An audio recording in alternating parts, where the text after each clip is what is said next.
Hey, good morning, everybody. Thanks for clicking on the video. This is going to finish up the rookie division for the opening round of the Easter Classic tournament. So as you can see here, we had a solid round. Definitely a very nice back nine. I think that's a minus 15 back nine. Unfortunately, just hole number 1 and hole number 10, I left a couple shots out there, which you're going to see. Or else we could have put together a minus 30, minus 31 round. But as with the game goes, we always take the good with the bad. And, we just be happy with our results, or at least try to be. Sometimes I'm not, for sure. All right, so you know the drill. If you're not a subscriber, please become one. It would definitely mean a lot to me. And secondly, if my videos are helpful to you, I'm just asking you to take a second there, hit the thumbs up button to give it a like. That does go a long way for people who put stuff on YouTube. Believe it or not, those thumbs up do mean something. All right, here we go. Let's go. Hole number 1. You can watch David screw up an easy eagle opportunity. All right, so full top, full right. Same thing I've been doing. I try to put my middle green inner ring right there, right between the sand and the rough line. Ultimately, though, we're going to be going with overpower, as you see here. It's not full overpower. It's just a little bit of overpower. I am going with max curl to the right, and I do hit a great shot to the right as well, but I'm going to be okay. This ball actually comes in really nicely. I mean, you can't be asking for much more than this, unless you want to take a power 5 ball and try to go for green. But look at this. Very short chip-in shot here with the Imbringer. I was going to go for the max top spin, but, just a little bit glitchy here as far as the green goes. So I'm going to go ahead and go with a backspin approach. Putting my ball guideline right to the hole, making sure that when I'm using backspin, that my ball guideline is bouncing into the cup as such. Here, all we have to do is hit perfect. That's all we have to do. Oh, and a great ball. And what do you think's going to happen? We're going to miss one by a fraction to the left, which is what we deserve whenever we make a mistake like that. But oh well, it is what it is. It's going to bring us into hole number 2. Hole number 2 is going to be a little bit more difficult here with this type of wind. We were really close when we had that crosswind and tailwind combo. Here, we're getting direct headwind. So I'm lining up on a completely different part of the fairway. Now, we're still playing this one 20% at max, but you're going to see here I'm using 2.3 bars of backspin. And you're going to notice my landing spot is pretty easily to duplicate. So you can see here I've got the ball guideline 2 green squares short of the pin. Yep, 2 green squares short, even in the headwind, and 4 miles an hour, which is pretty strong for a rookie. It's on the upper hand there. Ball guideline right-hand side of the dark green vertical row, as you can see.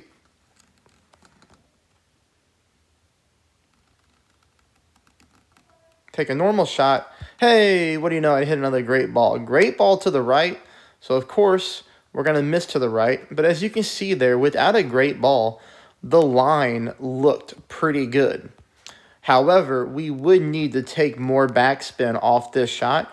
We do need to play this shot with a maximum of 2 bars of backspin. So maximum 2 bars of backspin. Find that landing position. I think you're going to be pretty good on hole number 2. You'll be close. Tough hole in 1 for sure. Okay, remember, hole number 3, this is really nice wind. We can't really ask for anything better than tailwind mixed with crosswind blowing from left to right. It's like the most ideal wind for the drive. Here, I'm using overpower. I'm comfortable with my overpower shots, but, you know yourself better than I do. You just have to make sure that no matter what, we land on the fairway at the bottom, which is going to give us the best opportunity for an albatross. It's a tough albatross, but as long as we land down there, we're definitely picking up the eagle. All right, now, I do pick up the albatross on this hole. I'm very surprised because I could probably count on one hand how many times I've picked up an alba on this hole. But you're going to notice my spin here is about 2.7, 2.8 bars of backspin. And you see that I got the ball guideline aiming directly in the middle of the cup. It's a very, very small ring pull. That's why I like to get at this distance. I would much rather take this shot with a Goliath than a sniper. It's nice when you only have to pull 1 ring or 1.1 rings. And we get the slow roll dead center into the cut for an albatross. That's a tough one to pick up. I feel very fortunate that I got it, although I would have much rather had it, in the opening round. Or, I'm sorry, in the final round tomorrow or Friday. Jeez, Dave, come on. Get it together. Get your days together. Saturday. My goodness, I can't get the days right at all. Saturday is the final round. Okay, 10% at max. Now on this one here, this hole's been really good to us for the hole-in-one. This is a totally different type of wind. You're going to see here I'm going with a no spin approach. So no spin at all. And this time I'm favoring that same dark green square that I've been using right above the fringe. But this time I'm in the right-hand lower corner.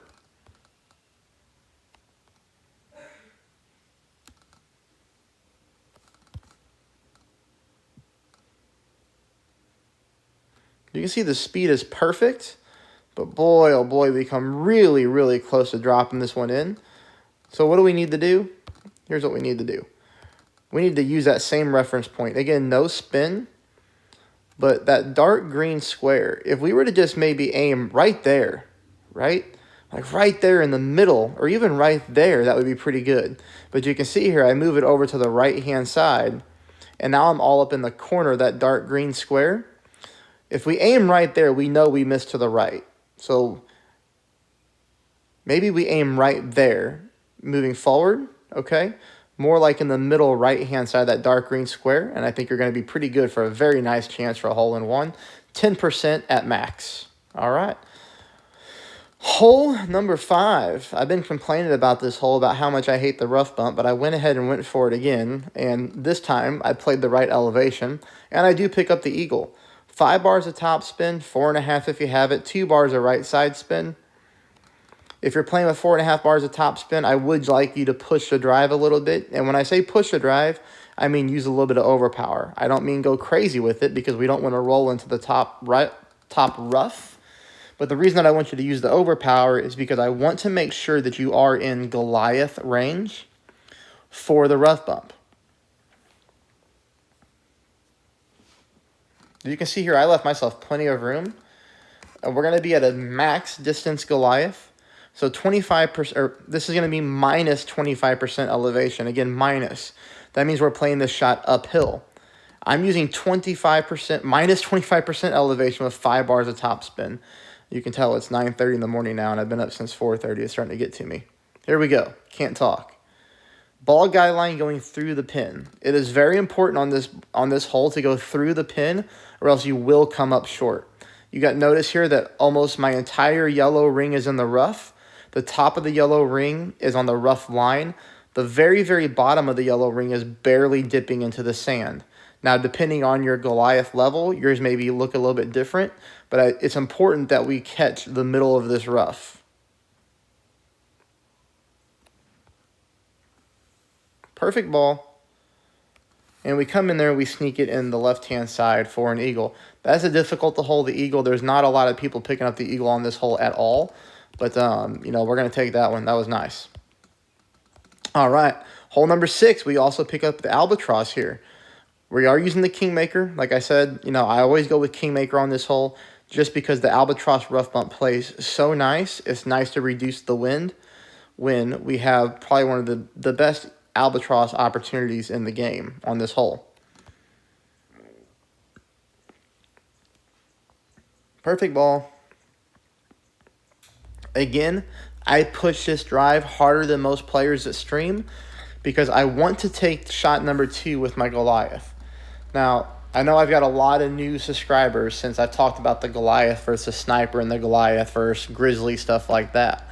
You're going to see that I play with the Goliath the majority of the times, and that is because of the ring pull. So, for example, let's say 3.4 miles an hour wind here, okay? Oops. 3.4 mile per hour wind. Let's just assume we were going to play this 1-to-1 with a Sniper. Come on, man. I would have to pull it 3.4 rings, right? But with the Goliath, I'm going to play it here 0% at mid, and we're going to check out the shot. We're going to go with about half a bar of backspin, 2 bars of side spin to the left. I'm 0% at mid. You'll need to check the own distance of your club. Notice that I am still favoring the left-hand side of the cup, even with the wind blowing from right to left. Still aiming left-hand side of the pin. Now, if I was playing with a Sniper, right, I'd be pulling over 3 rings. And that would have me pulling down into the water and into the sand. That's not a big deal, but I would rather pull less rings. Now you're going to notice here, I only have to pull 1.1, 1.2 rings with the Goliath, which leaves me, oh, I'm sorry, there's actually 1.9. I apologize. I see what I'm doing here. So 1.9 instead of over 3 leaves me with less room for air. And that's the same thing with the Grizzly. Grizzly would be way more of a ring pull. That's why I like the Goliath. I don't care about the accuracy of the club. If I adjust correctly, if I have the right elevation, and I hit perfect, then the ball's going to go into the hole. It doesn't matter if the accuracy is 100 or if the accuracy is 1. If you set the shot up correctly, the ball's going in. So I prefer the less ring pull on the Goliath over any other club. All right, I do pick up this hole-in-one as well. Now, this is a more dangerous shot. Typically, when we have this thin of rough, we would prefer to have direct crosswind. We do not have that. We get crosswind mixed with tailwind. So we have got to make sure that we pull our rings and set this up 100% correct. So let's take a look at the beginning of the hole here. 10% at mid. Notice the spin. No spin for me. No spin. Some players may need to play with a little bit of top spin, again, depending on your Goliath club level. Here, I have the green inner ring up on the rough line. That is not intentional. I typically like to put that right in the dead center. But, taking a look at this replay, this is where I lined it up at. So this is what we need to go with. Perfect ball. Clip the rough very nicely. And we get this one dead center for a hole-in-one. So you see there's a lot of drops here mixed between my two accounts on the back nine. So I'm really happy to be able to share this with everybody. All right, I'm playing this one 0% at max. 3 bars of side spin to the right. And ultimately, I'm going to fix my spin here and go with no top spin, as you can see. No top, no back, but 3 bars of side spin to the right. Almost forgot to pull my ring, so I had to go back. There we go. And you can see there, I'm curling until the right edge of my ball covers up the adjustment target. I'm going to go ahead and go with the backspin shot with the thorn here. This is the one I've been talking about, and I think it's a really good way to play this hole. I have got to talk you through one huge thing, though. You know that when I play, I typically don't use any side spin. I try to approach the hole straight at it, which we can normally do in rookie. However, you notice here I'm using half a bar of side spin to the left. That is for one reason. Sometimes if you play this straight at the hole, if you're super accurate, all right, like we try to be, you might hit the pin. If you hit the pin on a max backspin shot, you are rolling down into the rough and possibly the sand. Now, it's not the end of the world, because if you do that, you would go out of the sand or out of the rough, max top spin. You would leave yourself a very short amount of room for where you actually strike the ball to where the ball lands. Normally, you can get away with a great shot when you're this close and still save your hole. However, I'm going to just go ahead and play this one from the side. So as you can see here, I'm using max backspin, but half a bar left side spin. It allows me to set up on the right-hand side of the hole. Therefore, there's no way I'm smacking the pin.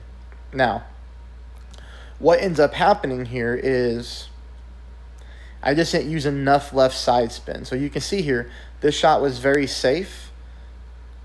Perfect ball. I'm going to come nowhere close to hitting the pin, but I still missed to the right-hand side. So we might need to go with 1 full bar of left side spin, but I think that gives you a good opportunity to pick up an eagle. All right, this is hole number 9. This is going to wrap it up. Hey, I appreciate everybody who watches. This is an easy shot. Max top spin, 2 bars to the 2 bars of side spin to the right.